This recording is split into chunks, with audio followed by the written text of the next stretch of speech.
I'm going to go through 4 ways to strengthen your intuition, to deepen it, to develop it. And I'm going to be really real with you at the end. I have 2 things. I have actually a really great announcement that I know a lot of you are going to appreciate, so stay tuned for that. And I also have, as Percy's circling around trying to settle in, he's trying to settle in right by me. I also have a little bit of a caveat to this whole developing your psychic abilities. So I'll share a little bit about that at the end. Hi, beautiful ones. It's Viv. Hi, Bliss Babes. Hi, Wise Women. So today I wanted to actually shoot a video that didn't have a lot of editing. I just really didn't want to, it takes a lot of time to edit the videos. So let me get started. This video was inspired by Alina Alive and by Christina Lopes. They both did videos on intuition and psychic abilities, and I will actually put their links below. So I wanted to sort of respond and expand on what they shared. I want to really focus on how to strengthen your intuition. The first way to deepen and develop your intuitive ability is with meditation. Alina Alive said that. Christina Lopes says that. I'm saying that from my own experience. So why? Why is it so important? Meditation is going to quiet your mind. That's the main reason it's going to help you with any of these intuitive abilities, okay? Guys, and I'm sorry, you'll hear like my air just turned off. You'll hear it turn back on. Your mind has to be quiet for you to truly develop your intuition, whether it's going to be one of the clairs, like clairaudience, clairsentience, clairvoyance. You have to be quiet. I'm going to give you 2 quick analogies. And Christina gave a great one of being at a concert, like at a loud concert, and if somebody came up to you, tapped you on the shoulder and whispered in your ear, you know, you'd be like, what? You'd scream at them because you couldn't hear.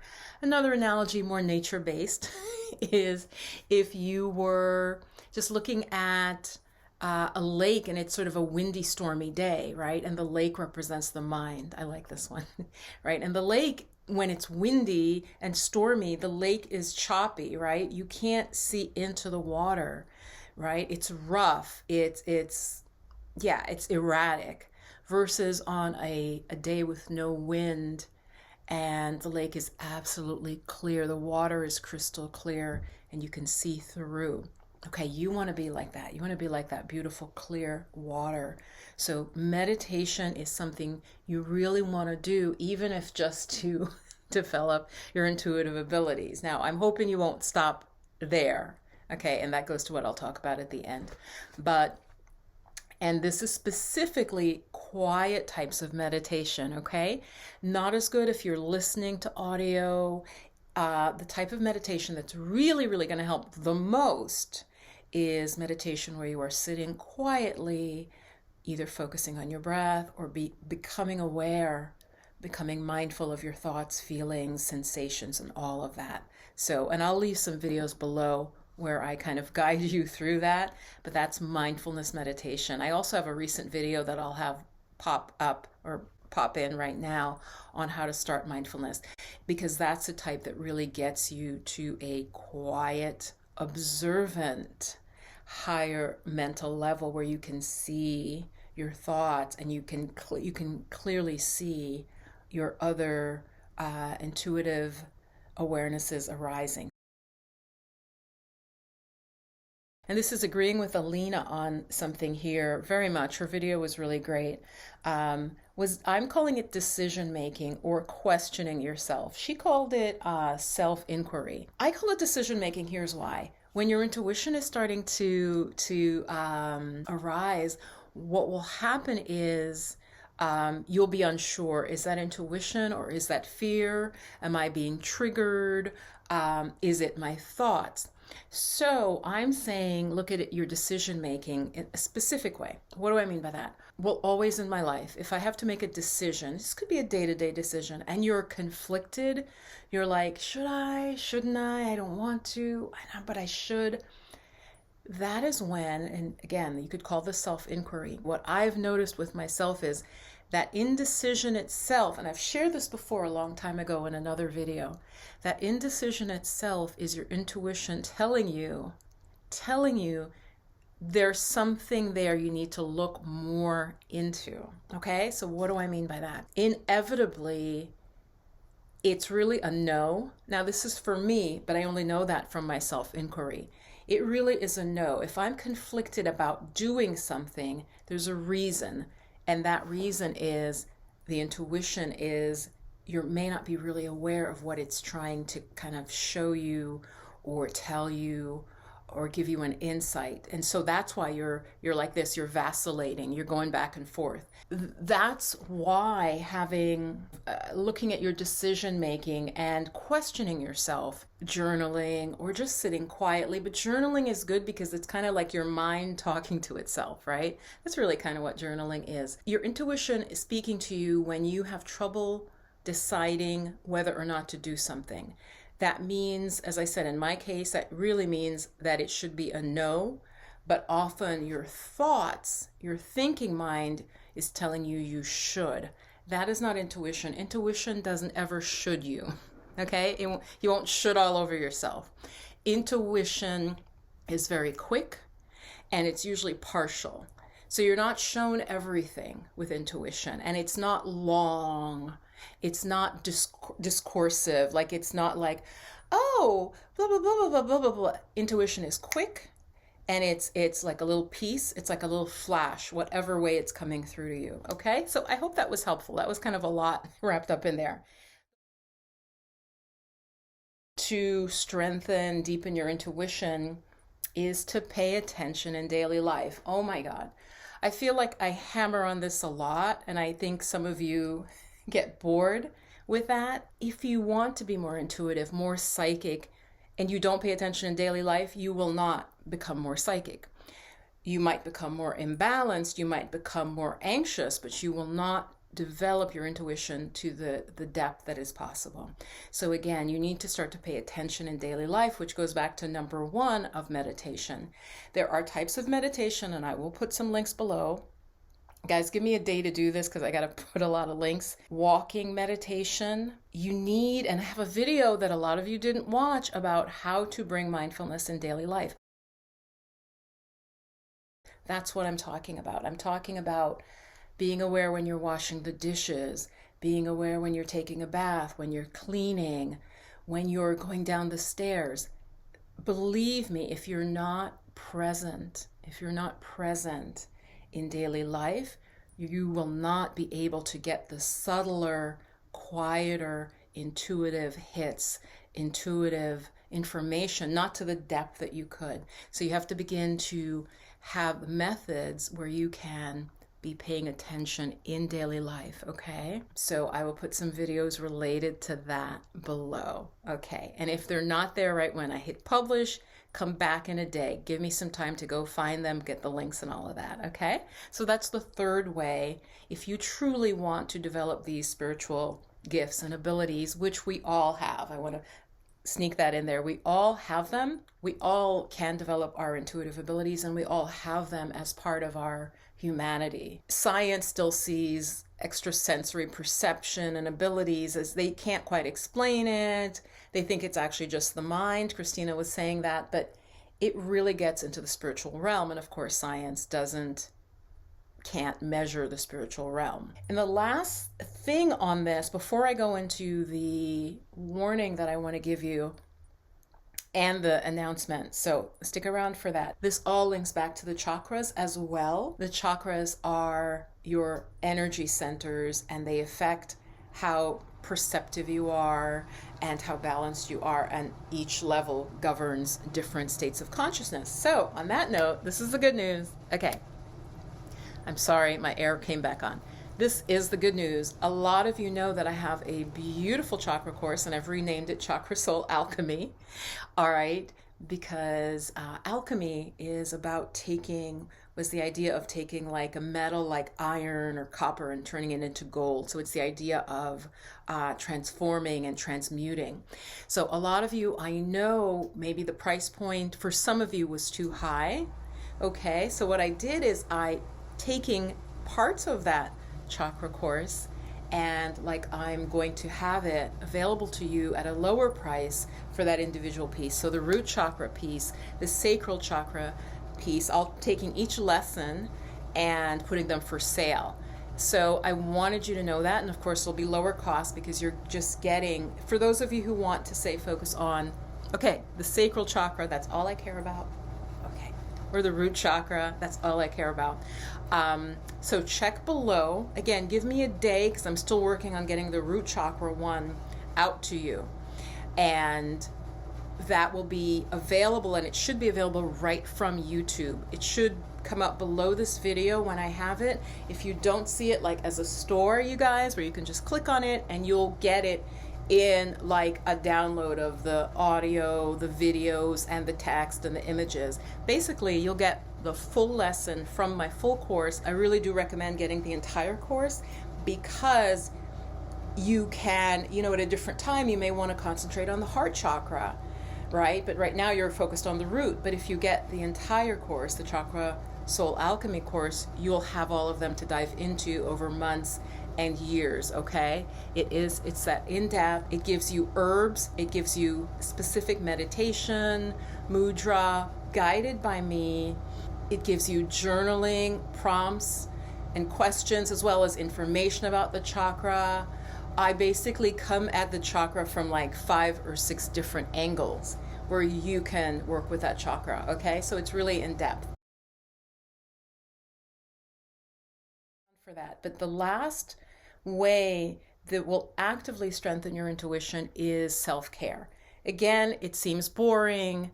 Oh, I just want to open my third eye. I'm going to give you an example. So say you open your third eye. You have this ability, you start having visions, you're seeing things, but you don't sleep a lot. So you're an insomniac, which means you're not going to function as well, right? You're going to be imbalanced, but then you start like seeing things. Can you see how that's not good? Because you're not aligned, you're not balanced, you're not centered. Say, someone in your family, maybe they drink a lot, but they also happen to have these intuitive abilities. This happened in my family. I won't specifically say the family member right now, but they had an alcohol problem, but they also had psychic abilities. It becomes very hard, you guys, to like tease out what's the alcohol and the fears and the issues with what's really an intuitive hit, and you're sort of ruining the intuition because it's like soaking in the alcohol or the substance abuse or whatever. Okay, so just know that the self-care, most of my viewers were self-care, we understand, but think of it as really, when you're really deeply rested, and you get an intuitive hit, you get an intuitive download, you're gonna know that it was intuition because you're balanced. You're like, you're eating the best quality food that you can afford. You're eating clean food, the clean water, sleep, which is so basic, and we often have control of that. Our good sleep, all of that, good relations, good relationships, good, self-love. So that is really important, okay? Because what I wouldn't want is you're having these psychic things happen to you, and because you're imbalanced, and this crosses into some of what Christina said, yes, especially in Western culture, some things are linked with, oh, that's a mental illness. Until quite recently, you guys, I want to say maybe 20 years ago, certain intuitive abilities, if you told like a psychiatrist, they would literally just be like, okay, this person is insane. Like, they're insane. They would be ready, and if you go back to like the 50s or 40s, they'd be ready to commit you potentially to a hospital. So let me go on to the warning. And then I think I will share a story. I'm going to share a story with you. And I hesitate to do this because in the spiritual tradition, and that's where I'm coming from, I do come from a spiritual base. And for some people, these abilities are just can be abused. Okay, so this is the warning. All right, I'm going to tell you my story first, then I'll go to the warning. I don't necessarily consider myself clairaudient, right? Clairaudient is where you hear, not with your hearing, but you'll just hear something. And it is would be linked with the throat chakra, okay, with sound, also in the ears, sound, speaking. This was many years ago, but it's really vivid, you guys. I was working, I think I was still in college, and I just had a part-time job. The part-time job, I was working at a motel, like one of the big motel chains, and I was cleaning. I was a cleaning woman. I've done so many jobs.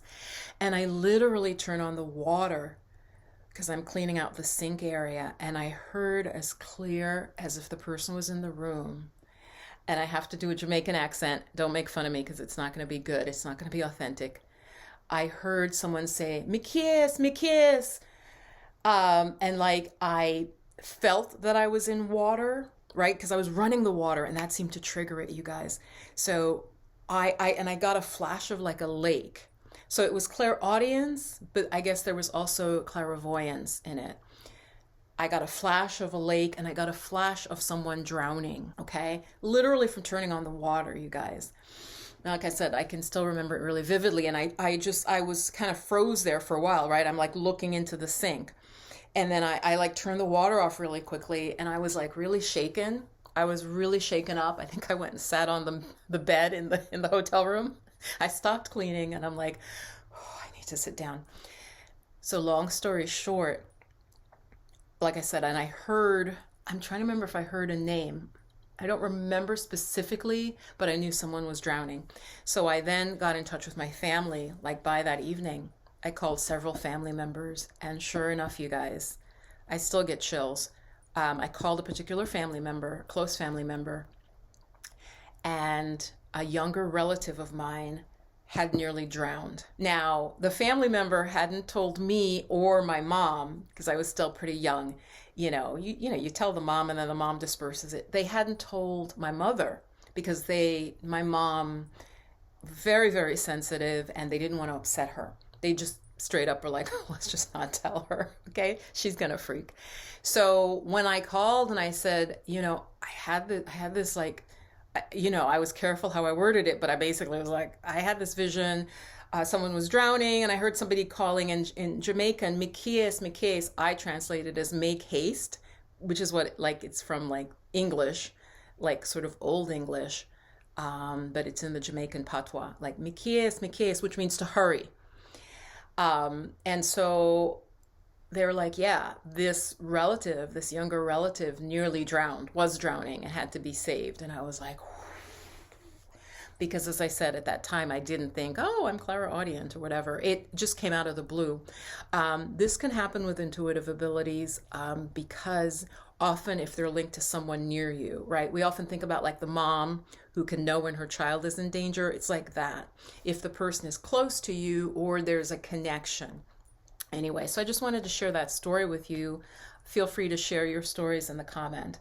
So the warning I want to give, but I really feel that I need to, for my own well-being, my own karma.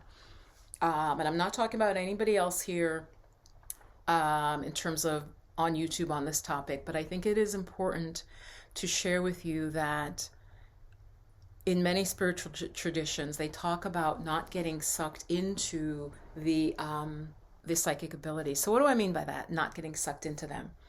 I'm just going to try to make it real basic, real clear. Say you realize, you can see future events, but then you use that in a way that harms others to help yourself. And I think it's okay to help yourself. But again, this gets into morality. Be aware how you use your gifts. That's really what I'm saying. Be aware of them. And also, more importantly, at the higher level, the spiritual level, in my video, I want to get into it. You can be so taken off track by the spiritual gifts that you stop sort of growing into the greater divinity that you are, because you get enamored with the psychic ability. And it's said that people can be very, very highly developed and still kind of fall from grace, almost fall back down to lower levels. Because I'll just give you an example, maybe, of some gurus or spiritual teachers who you find out are embezzling money, and they have so many followers, and they're having affairs with followers, and there's just like a lot of impropriety. They're hurting people. Part of that is they're sort of using their psychic abilities, maybe to make a lot of money, for example, but then they stop caring about their spiritual growth.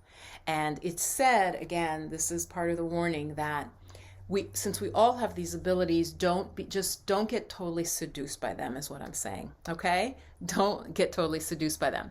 So on that note, that I've put that out there, I want to mention and connect some of these to the chakras. So clairsentience, which is, where you pick up the emotions of others, is linked to the sacral chakra, and you can see why. That's the chakra of sensuality, but also emotions and feelings, right? And I have videos about that as well, right? About the second chakra. So that clairsentience is a tricky intuition, because it's very hard to know that it's not you, because you're feeling something inside of you. You're like, having emotions and upsets and ups and downs, and it feels like it's you, but it may not be you, right? With clairsentience. And I want to also mention, which is linked with the fifth chakra. I would put that with the clairaudience as well, that I was having. And then clairvoyance with the third eye, of course, with the clear seeing. Anyway, guys, I'm going to try not to edit this much. You're going to see this. Leave a comment, especially if you're shy and never have left a comment. Really, go ahead and do it, okay? Ciao. Stay blissed and blessed always. Bye-bye.